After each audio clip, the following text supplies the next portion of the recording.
Hey everybody, welcome into the Shelby County High School Football Show. We're out here at Helena High School to get you ready for another week of high school football action. And what a week we have ahead, including this game here that's going to take place at Helena. They're going to host the Chelsea Hornets in a game, two county teams for the top spot in the region. Both teams still undefeated in region play on winning streaks. The Huskies have won the last 3 in a row, and the Hornets have won the last 4 in a row. So 2 years ago, these two teams were in a struggling position.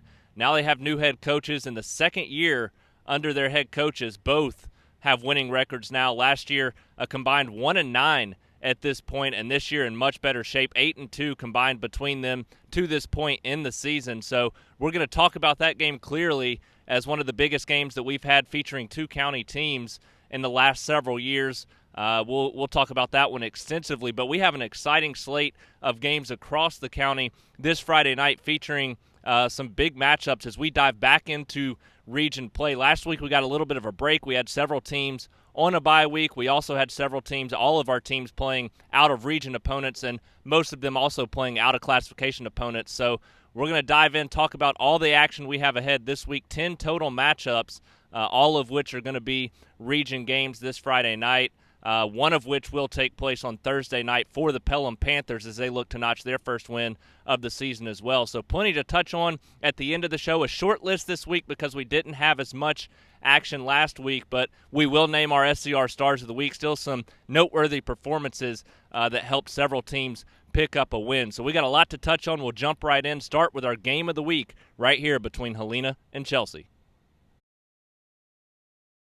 There's just something a little bit different about this game. You can sense it in the air. I've been excited since last Friday night ended, already looking forward to this Friday night because of this game. And you know the kids are just as amped up and as excited as they've gone into practice so far this week. The Helena Huskies just walked off the practice field a few minutes ago as they do get ready for this big showdown or a game of the week between the Huskies and the Chelsea Hornets. And you know that they're excited. They've been hearing about this game for the last couple of weeks, especially with last week being an out-of-classification, out-of-region week, or a bye week. These two teams are ready to go for this big matchup, which could possibly be for the region championship. We've obviously talked about the fact that last year to this point, these two teams have combined 1-9 between them, and that one win was by Helena the week before this game. So both teams struggled out of the gates last year. This year, the complete opposite. They have both played extremely well through the first 6 weeks of the high school football season. You've got Helena coming in on a 3-game win streak. You've got Chelsea coming in on a 4-game win streak. So these two teams have combined 8-2 this year after going a combined 1-9 to this point in the season. And you have to credit both head coaches, Dustin Goodwin and at Chelsea and Richie Busby here at Helena. Those two guys in their second year already have these guys believing. And it started last year. We saw Helena win 4 of their last 6 games in the season. That's carried over into this year. You saw Chelsea win 2 of their final 3 games, and that's carried over to this year as well. So you've got two teams that believe. Chelsea already doubled its win total from a year ago, sitting at 4-1 overall, 3-0 in region play, and Helena has matched its win total from last year already through 6 weeks, sitting at 4-1 and 2-0 in region play. So while Chelsea is 3-0, they have that edge a little bit right now of being up in this region, but this matchup is all that matters. The winner of this game will be the only undefeated team left in Class 6A Region 5. So you know these kids are ready to go. It's going to be a fun atmosphere out here at Helena High School on Friday night. And as far as the game goes, at the beginning of the season, you probably would have expected a defensive battle between these two teams simply because that was the highlight of their teams. You had two teams that wanted to run the football. You had two teams that focused a lot on the defensive side of the football. But both of these teams come into this matchup having scored 60 or more points in their last game. You got the Chelsea Hornets a couple weeks ago, 64-38 win over the Pelham Panthers going into the bye week. And then you also have the Helena Huskies obviously coming off a school record performance, putting up 61 last week and a 61-10 win over Southside Gaston. So you've got two offenses that have really started clicking, have gotten better as each week has gone on. And for Chelsea, a big reason for that is because of running back Collier Blair. Collier Blair, he's healthy this year. Last year, a lot of the time, was not healthy, but this year He is, and for the for 3 consecutive weeks, he's gone over 100 yards and has had a touchdown in every game. So Collier Blair is really what makes that Chelsea offense go at the running back position. But you've also seen a lot of athletic playmakers step up out wide, and Caleb Moore, the quarterback there, is really starting to get a grasp of this offense under Dustin Goodwin. And when you have a quarterback that understands his system, that can get some confidence, that's all you really need to be successful under him as the head coach. So Chelsea's gaining a lot of momentum on the offensive side of the football, but at the same time, so are the Helena Huskies. They've been really consistent, too, throughout the year. Chelsea's kind of grown into their offense each of the last few weeks, and it's shown. I mean, the Chelsea offense has been dominant the last few weeks of play with 32, 42, and those 64 points. So they've been consistent the last 3 weeks, but early in the season had to kind of progress inch into that successful run. But for the Helena Huskies, their offense has been pretty consistent throughout the year. While they have had struggles in halves of games, they haven't struggled for a complete game, and they've gotten better as the year has gone along. It starts with quarterback Luke Stamba. He's made several big-time plays to help the Huskies win some big games. If you look at that Homewood game, they trailed 21-7 at the half, came back, won that game 28-24, and it was a lot because of his ability to make big-time plays late in that game, converted 2 fourth-down plays for Helena to keep a game-winning drive alive. They go on to win that game 28-24. You look at the Hueytown game, he did some of the same stuff against number 4 Hueytown, and they almost came back to win that game too, trailed by a fairly large deficit at halftime, and in the second half really turned things up. And since then, we've really just seen a consistent offensive effort, obviously against McAdory to open the season as dominant as we've seen this offense last week as well against Southside Gaston with those 61 points, a school record. And then against Minor 2 weeks ago, Helena was up 28-7 in that game, kind of coasted in the second half, won that one 28-14. So you've got a Helena offense that's gotten better. It's been consistent throughout the year. You've got a Chelsea offense that's really grown since game one when they were shut out against Oak Mountain. So both offenses clicking at the same time. You should still expect a defensive game between these two teams. They're two physical teams that are going to get after you, and both are highlighted by their running game on the offensive side of the football. So you know both of these defenses that are sound fundamentally and know how to set up things to stop the run. Both are going to be in good shape coming into this game on the defensive side of the football. We had a Chelsea defense that was giving up just 12 points per game a few weeks ago before they gave up those 38 points to Pelham. But nonetheless, this is still a very solid defense that has given up 17 or less in 4 of their 5 games to this point in the season. So you know Chelsea's going to come ready to go, but so is the Helena defense. This is a Helena defense that has some of the most experience in the county, if not the state, on that side of the ball, with most of their returners, most of their guys back on defense this year. So both of these teams come in playing good offensively, but with a ton of experience, a ton of confidence on the defensive side of the football as well. I think the biggest key that you have in this game is going to be the quarterback play. I think we know what we're going to get from the running backs on both sides of the ball. You've got Chelsea's Collier Blair. He's going to continue to play some good football, but at the same time, you've got Marquise Johnson. You've got Jeremiah Cope coming off a 170-plus yard performance for Helena last week. The running back situation at Helena is also very strong.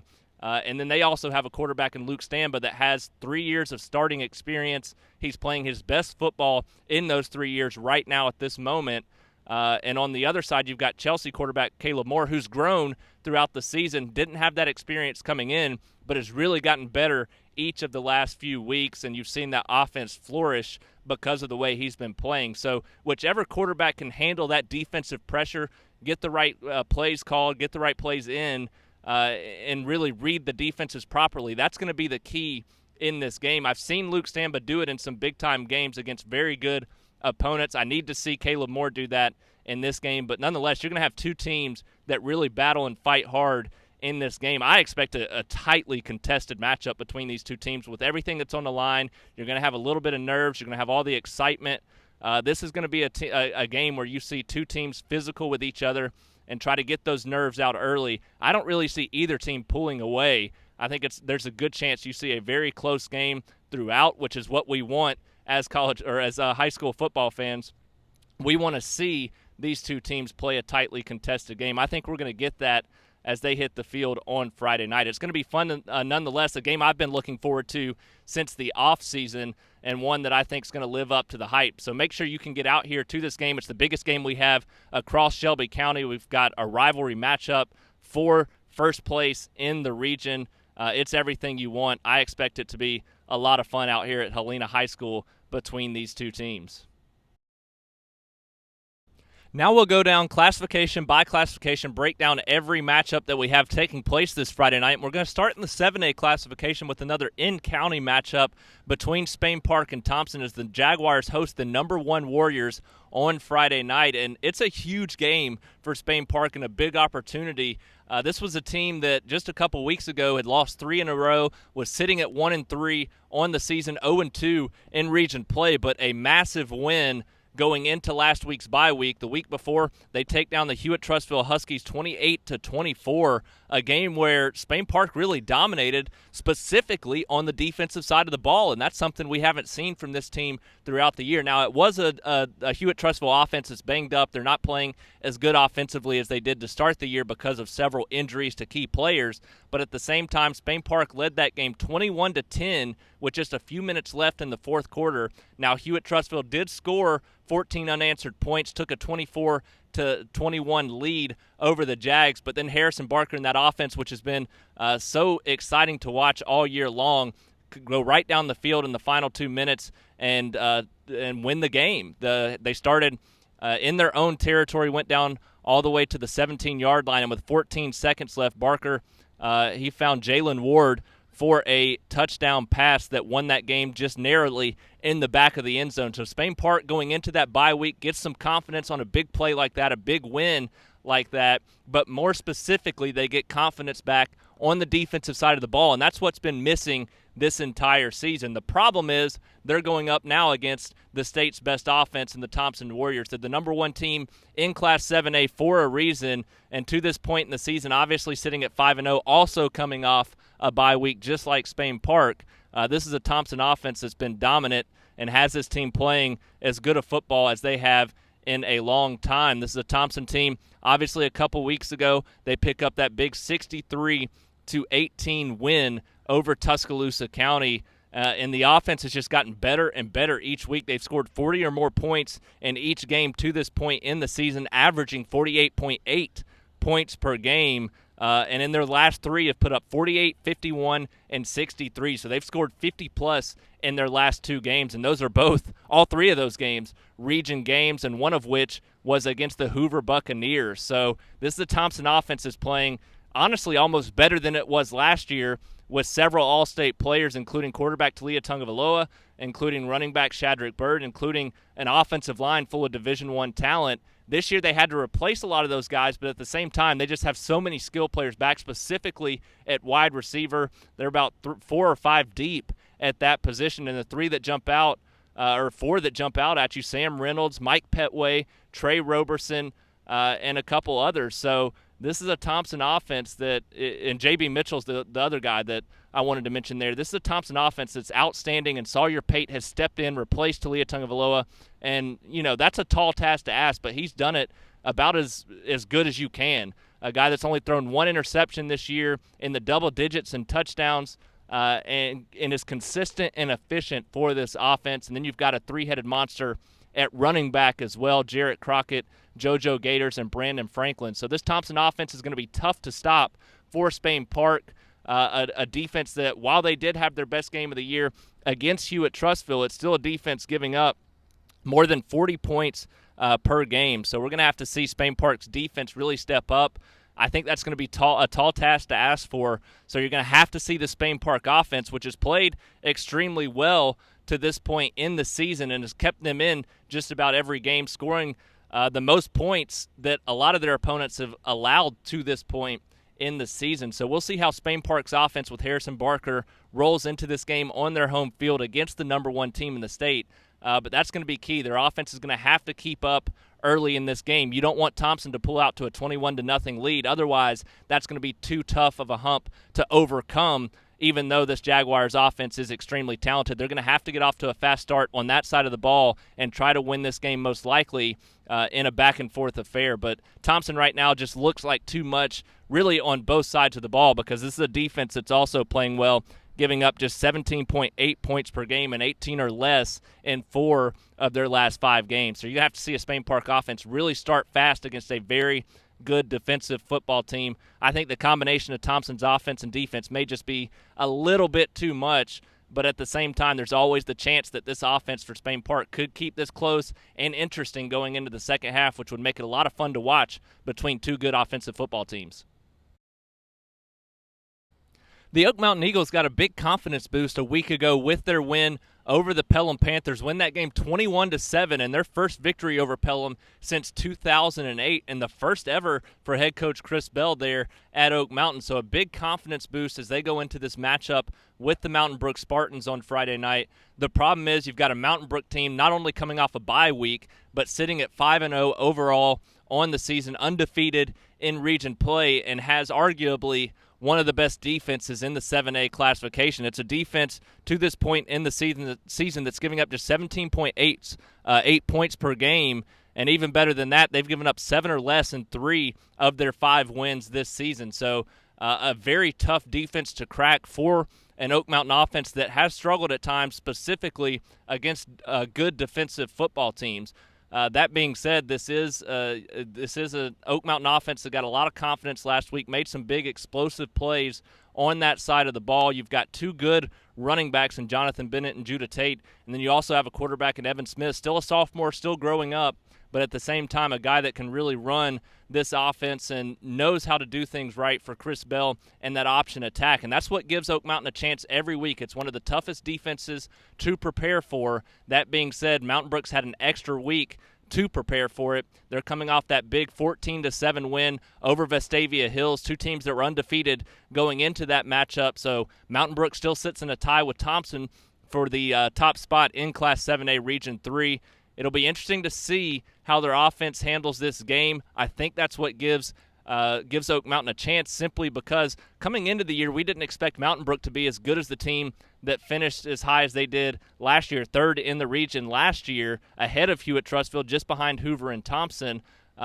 We didn't expect Mountain Brook to be quite as good this year. They've proven us otherwise to this point, but I still think they have a lot to prove on the offensive side of the football. One of the best defensive teams that Oak Mountain's going to face the rest of the way. That being said, their offense is going to have to win this football game, and a game that I think is going to be decided with a ground attack. So it could be closer than a lot of people expect, specifically going into the second half, but we're going to have to see this Oak Mountain defense also step up and make plays like they did against Pelham after allowing one explosive play against the Panthers, who were coming into that game off their best offensive performance of the year. Oak Mountain shut Pelham down the rest of the game, just 7 points in the first quarter, shut them out the rest of the way. So you've got an Oak Mountain defense that does have a shutout this season and also has a game where they just allowed 7 points. So a defense that's played well at times, if they can do that in this one, and a game that's going to be run on the ground a lot, they're going to have a chance. That being said, this is a Mountain Brook team playing some really good football, and it's going to take Oak Mountain's best effort to knock off this top 10 opponent.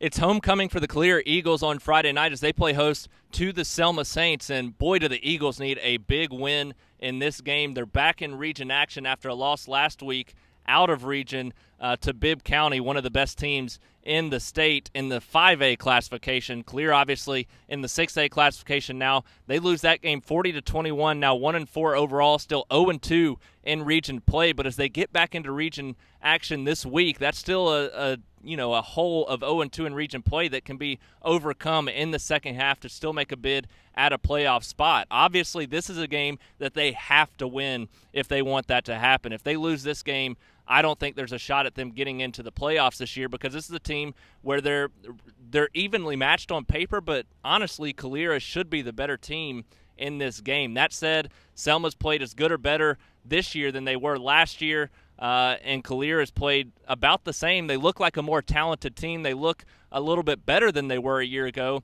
but we just haven't seen them put it together for a complete game. Really since that opening game against Pelham where they took a 27-0 lead and held on to win just 27-20, they haven't looked like the same team since that first half. I still think that they can turn things around because they do have a lot of talent, a lot of athletes on this team, and I do think they have a good head coach in Trey Simpson this year as well.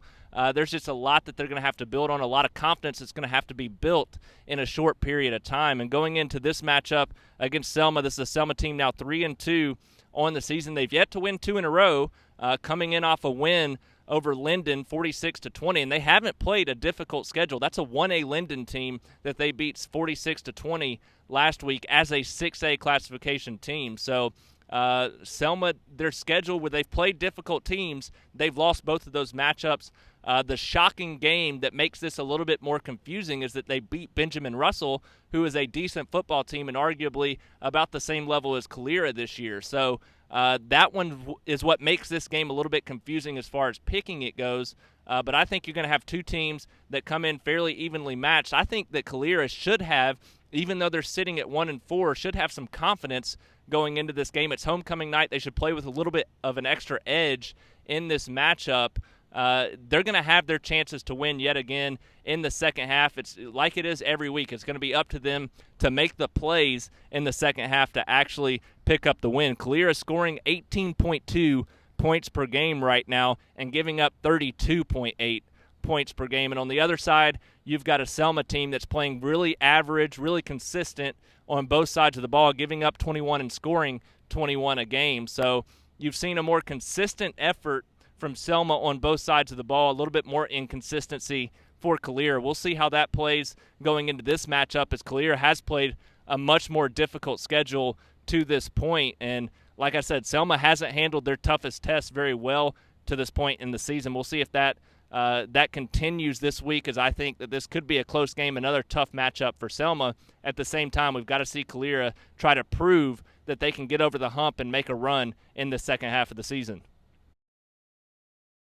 We're going to have some Thursday night football action this week as the Pelham Panthers play host to Carver Birmingham. And obviously Pelham coming off of a difficult loss last week, one of their most difficult of the season, a 21-7 loss to Oak Mountain, their first time losing to the Eagles since 2008. But you may say to yourself that Pelham should come into this game not having any belief, any confidence, but I don't buy that, simply because this is a Carver team that Pelham is just as good as, if not better than, despite Carver having a win on the season and coming off a bye week too.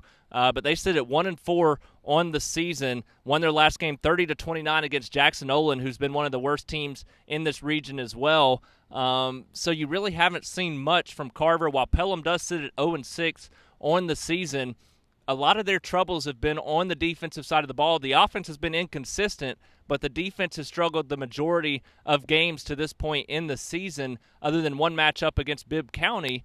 But at the same time, you've got a Pelham defense that's coming off one of their best games of the season, giving up just 21 to Oak Mountain and a tough offense to prepare for last week. And then you also have, they're giving up right now to this point in the season 34.7 points per game. You wouldn't expect that there's going to be many teams that Pelham plays that are going to be worse defensively, but this week is one of those weeks. This is a Carver defense giving up 38.2 points per game, and while you have Pelham's offense scoring just 18.3 per game, this is, like I said, Carver's defense not just struggling average-wise, they've struggled in every game to stop just about everybody. They've given up 29 or more points in every game. And a couple weeks ago, we saw this Pelham offense play one of their best games of the season, putting up 38 points against a Chelsea defense that was only giving up 12 points per game coming into that matchup. I think that gave these guys some confidence. Despite the loss last week, despite the offensive struggles a week ago, you have a lot of athletic talent. They're young on that Pelham offense, but a lot of athletic talent. And I think you're going to see quarterback Xavier Langford and those athletes on that team really take a turn this week again, like they did against Chelsea. You're going to see them put up some points in this matchup against Carver. It comes down to the defense being able to stop Carver. That's where the key is in winning this football game, because I think you could see two teams with those defensive struggles. You could see two teams that put up a lot of points in this game. That being said, for some reason, I have a lot of faith in Pelham on a Thursday night game to really get off the ground running and get that first win of the season. I think this is a good spot for Pelham on Thursday in a battle with two defensive teams that are struggling to this point in the season. I think you're really going to see this Pelham offense take a turn and pick up a win for the Panthers. Since an 0-2 start to the 2019 football season, the Briarwood Lions have bounced back in a big way with 3 consecutive wins under first-year head coach Matthew Forrester. They now sit at 3-2 overall, 2-1 in region play, coming off a big non-region game against Class 6A. Hartselle last week won that game 21-10 thanks to Blake McKenna and his 2 late touchdowns in that contest. So you have Briarwood really picking things up offensively, and then the defensive side of the football has been key all year. It's kept them in every game that they've played to this point in the season, forcing turnovers and picking up some big fourth down stops as well. And then the special teams, which has also been big, blocking kicks and scoring touchdowns as well. So Briarwood really clicking, and this week they get a John Carroll team that's in an opposite situation, sitting at 2-4 overall and have lost 4 consecutive games, coming off a 21-20 loss to Fultondale. And then this is also a John Carroll team that's scoring just 21.8 points per game, going up against this Briarwood defense that's giving up just 16 points per game now, and has given up 10 or less in their last 2 games, 17 combined in both of those games, 17 combined between those 2 games. So you've got a John Carroll offense struggling. They failed to score 21 or more in their last 4 games of the season. This Briarwood defense playing way too good. You also look at a matchup against Woodlawn that John Carroll lost 12-7. Briarwood handled Woodlawn fairly easily in that matchup. I expect Briarwood to be able to pull away in this game, specifically from a defensive standpoint. I just don't see John Carroll able to match the scoring in this game. While we have seen Briarwood's offense struggle at times this year, I just think that their defense is way too much for John Carroll's offense. You're also going to see this Briarwood offense be a little bit more comfortable in this matchup. I expect the Lions to pull away, make it 4 wins in a row.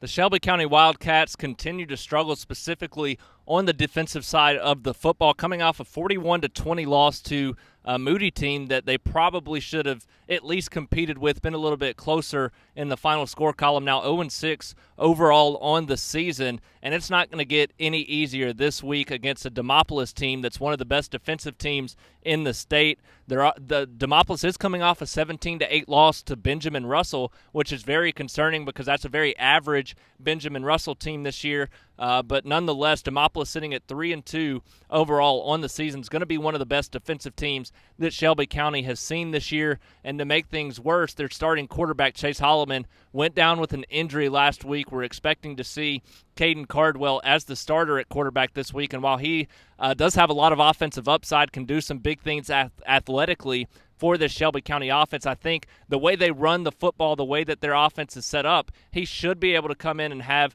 a decent game. It's just unfortunate that he has to start his first game against a Demopolis defense that's just been stout this season. Their offense has been abysmal, though. It's an offense scoring just 16.2 points per game and has scored 14 or less in all but 1 game to this point in the season. So you're not seeing so much offensively from Bibb County, but the defense has just been unbelievable, giving up an average of just 8.8 points per game so far this season, and they've given up 8 or less in 3 games and 17 or less in every game so far this season. So even in that loss last week for Demopolis, they still only give up 17 points. Now, their offense is going to have to get better. That being said, this is a Shelby County defense that's really struggled so far this season, giving up close to 50 points per game on the season to this point. The defensive side of the football there for the Wildcats has been a concern all year.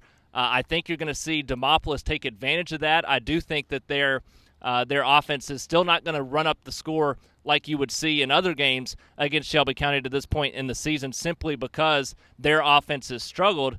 But that being said, this Demopolis defense is just stout. It's going to be tough for Shelby County with their backup quarterback in. I could see a lower scoring game in this one. I could see Shelby County having a chance, but having to make a game-changing play on the offensive side of the football against one of the best defenses they're going to see this year is going to be extremely difficult.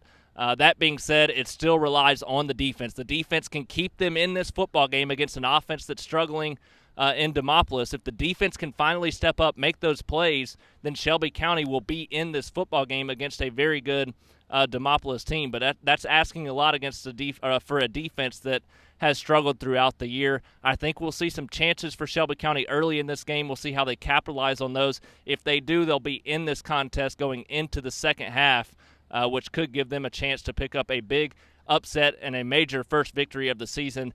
That being said, we need to see a lot from both sides of the ball in this matchup.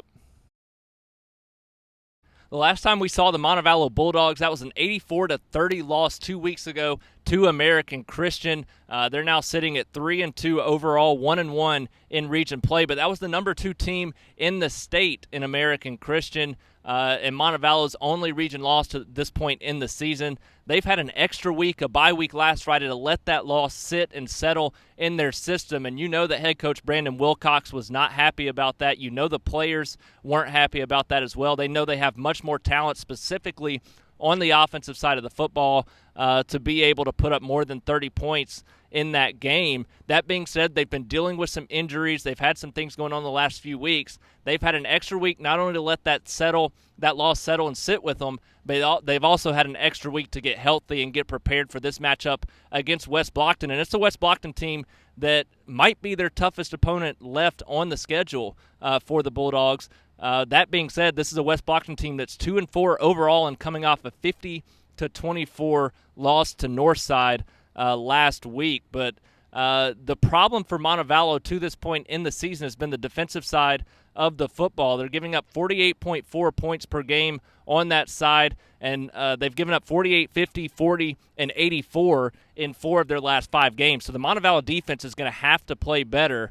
That being said, this is a West Blockton offense that really hasn't been dynamic throughout the season. They can put up points at times, but at the same time, they're averaging just 25.7 points per game and have scored 30-plus. But they have gotten better as the season's gone on. They've scored 30-plus in 3 of their last 4 games. Defensively, however, West Blockton giving up 34 points per game. This Montevallo offense scoring 43.2 points per game. The offensive side of the football is where Montevallo is going to win this football game. That offense is way too talented, has so much returning talent on that side of the ball this year with a lot more experience even in this year. I think you're going to see a Montevallo offense come out with that extra week, with that anger of that last loss. They're going to come out and really put up some points in this game. I think that leads to a Montevallo victory. The defense, however, we need to see some progress from as far as moving forward throughout the rest of region play in the second half of the season, but more importantly, as we head into the playoffs, because the defense is going to have to step up and make plays as we do get into November. That being said, I expect a big win for Montevallo simply because of the offensive talent. So we have one final AHSAA game to talk about this Friday night. That's going to be the Vincent Yellow Jackets hosting Central Kusa. And I predicted Vincent to win last week. Obviously, that didn't pan out. They lose 40-24 to Winterboro. Now 0-5 overall in the season and 0-2 in region play. And while I didn't get that pick correct last week, I'm going to pick them again this week as they play host to Central Kusa. And, you know, this is a team in Vincent that it may not show it overall in the record sitting at 0-5, but this is a team that has improved throughout each game, has really played better to this point in the season overall, not last week, but overall than they did a season ago. So this is a Vincent team that has shown some progress throughout the season, and they're taking on a Central Kusa team that they really should beat. I mean, there's no question about that. They should beat this Central Kusa team. You can't sugarcoat that. Central Kusa coming in off a 62-6 loss to Walter Wellborn, now 0-5 on the season and 0-2 in region play. And it's a team that has really just struggled mightily to this point in the season. They've been shut out twice and have scored 6 points or less in 4 of their 5 games on the offensive side of the football. It's an offense averaging just 9.6 points per game. And Vincent, while they've yet to win a game this season, we've at least seen that improvement each week, and they've shown some life on the offensive side of the football, scoring 20 or more points in their last 3 games on that side of the football. While they've shown some struggle at times against this defense that's giving up 51.2 points per game and scoring less than 10 points per game, Vincent should hands down win this game. They should honestly be able to run away for an easy victory. We'll see how they handle things going into the matchup, But this is a team that needs to believe, needs to have some confidence going into this one, because when you're taking on a team giving up more than 50 points and scoring less than 10, there's no doubt that you should be able to come out on top and pick up that first win of the 2019 season. We have one final game to touch on before we do jump into our SCR Stars of the Week, and that's going to be an 8-man ACSC game between Evangel and Ezekiel, the two teams that always tend to battle for the ACSC state championship. And you've got two winning programs right now to this point in the season. Evangel coming off a 44-6 win over AISA 11-man Meadowview. They're now 4-2 overall on the season. Ezekiel also playing some good football, coming in off a 58-46 win over Lighthouse, an 8-man team in the ACSC. Ezekiel now sits at 6-1 on the season, and they may be 6-1 overall, but they really haven't been tested so far this year. This will by far be Ezekiel's toughest matchup of the 2019 season against Evangel. They've only played one 11-man opponent, and that was a Meadowview team that Evangel just beat 44-6, but Ezekiel gave up 30 points in that game. They did go on to win it, but when you see Evangel's defense give up just 6 points against that same team, it shows you that you've got a little bit more promise or a little bit more hope and confidence in Evangel's defense going into this matchup. And this is an Evangel team. They've been battle-tested. While Ezekiel hasn't, Evangel has played some tough 11-man teams. They've played 4 total, and 2 of the teams that sit in the AISA top 10. So they've played some tough opponents, and they're still averaging 41.7 points per game. It's a very good offensive football team at Evangel. They're going to take advantage, I think, of this Ezekiel defense. It is an Ezekiel offense that's playing well with scoring 41.7 points per game themselves, but I think the defensive side of the ball over at Evangel is going to be slightly ahead of where Ezekiel is on that side of the ball. And I also think offensively, Evangel's been tested against some tough 11-man teams. That'll make the field seem a little bit easier in an 8-man game. I think this Evangel offense is extremely talented and should pick up a big ACSC conference win in an 8-man football game. Probably a preview of what we'll see later on in the state championship game as well. So these two teams will meet twice this year. We'll see who takes the first battle on Friday night. Now it's time to name our SCR Stars of the Week, and while we didn't have any region games last week and only had one in-classification matchup, there were still some big wins last week for teams looking to gain some momentum going into the second half of the football season. Some big performances from a lot of those players on those teams. So we'll jump in. Not a very long list this week simply because there wasn't as much action taking place a week ago. But that being said, some big performances, and we'll start in the 7A classification with a few Oak Mountain players, and it starts with Evan Smith, who had one of his best passing games of the season. Not as efficient as I think he would like to be, or his head coach Chris Bell would like him to be, at 6 of 18, but still put up 149 passing yards and a touchdown through the air on a team that's still growing its passing game. They've been a dominant team at the option attack the last several years, but as you see Evan Smith grow, get a little bit bigger, this is a team that's going to start to do some dynamic things, throwing the football and running the football over the next couple years. We saw flashes of that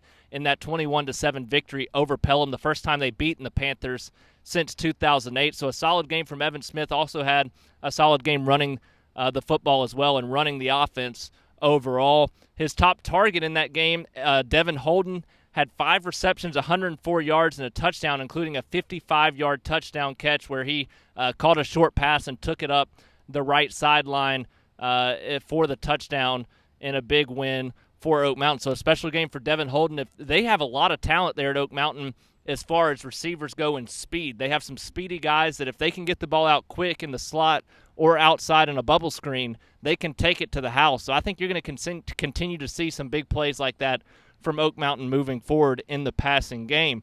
On the defensive side of the football, we saw a good night from Braxton O'Brien. 5 tackles, including 3 for a loss and 2 sacks for the Eagles in one of their best defensive performances of the year, giving up just 7 points. That's 2 games now where they've given up 7 or less, shutting out Chelsea 17-0 to start the season.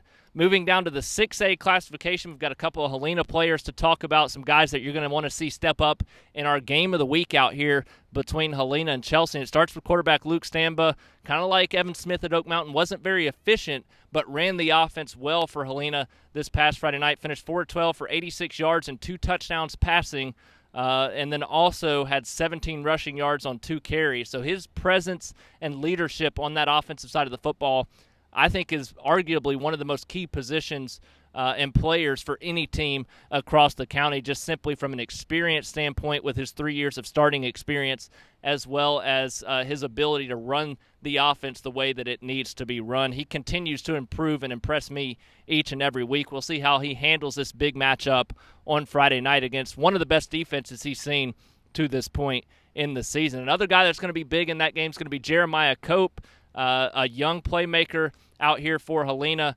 that really got some big minutes in the fourth quarter, had 3 touchdowns in the fourth quarter of that game, also ran 12 times for 178 yards for the Helena Huskies. So the run game in general has been impressive all year with Marquise Johnson, several other guys, even some of the receivers coming over and making some big plays in the run game. We'll see how that transitions into this Friday's game, but this is a very athletic football team on the offensive side of the ball that's going to do some different things to try to score points.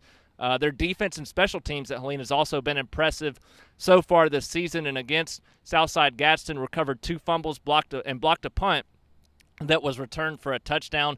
That's something that's going to have to be big. If they can get some pressure in the backfield, force some turnovers against this Chelsea offense on Friday night, then Helena is going to be in great shape because that can really turn the game around, in my opinion, and give really one of these teams an upper hand if they can get those turnovers in a game that could be decided by 1 or 2 possessions. We'll move down to the 5A classification, and we just have a couple of players to name at Briarwood, and it starts with Christopher Vizina, the quarterback there, freshman quarterback at Briarwood, finished 6 of 11 for 155 yards and 2 touchdowns. He's continuing to get some momentum and step up there on the offensive side of the football for Briarwood. With Jonah Carroll, who has been injured the last few weeks, Vizina is really showing some promising things as a freshman and gives you some confidence moving forward. His top target, obviously, in that game was Blake McKenna, had touchdown receptions of 65 and 35 yards in the Lions' 21-10 win over Hartselle, and just an incredible game as he finished with 136 receiving yards total on just 3 or 4 receptions, I believe. So Blake McKenna continuing to get better at receiver. This is an offense for Briarwood. They have running back Luke Pruitt. They have a couple other guys in the backfield as well that can run the football. That's going to take a lot of pressure off of this passing game. If McKenna continues to step up and Vizina continues to get confidence, this is a Briarwood offense that could become dangerous as we get closer and closer to the playoffs, and pair that with this defense that's playing some good football. That's going to be a really scary combination as we get near the end of the football season.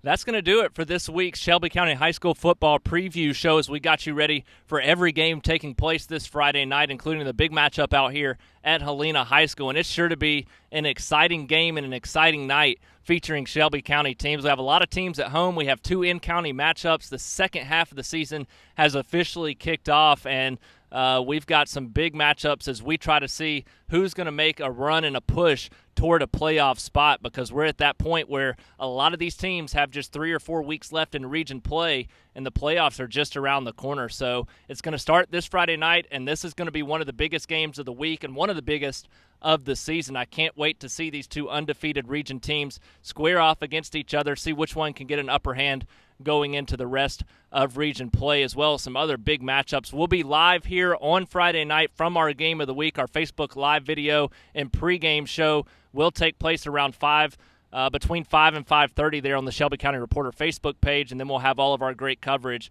throughout the night as well. So enjoy your week. We'll see you on Friday night for what's sure to be an exciting matchup. Can't wait for it all. But from Helena High School, that's going to do it for this week's Shelby County High School football show.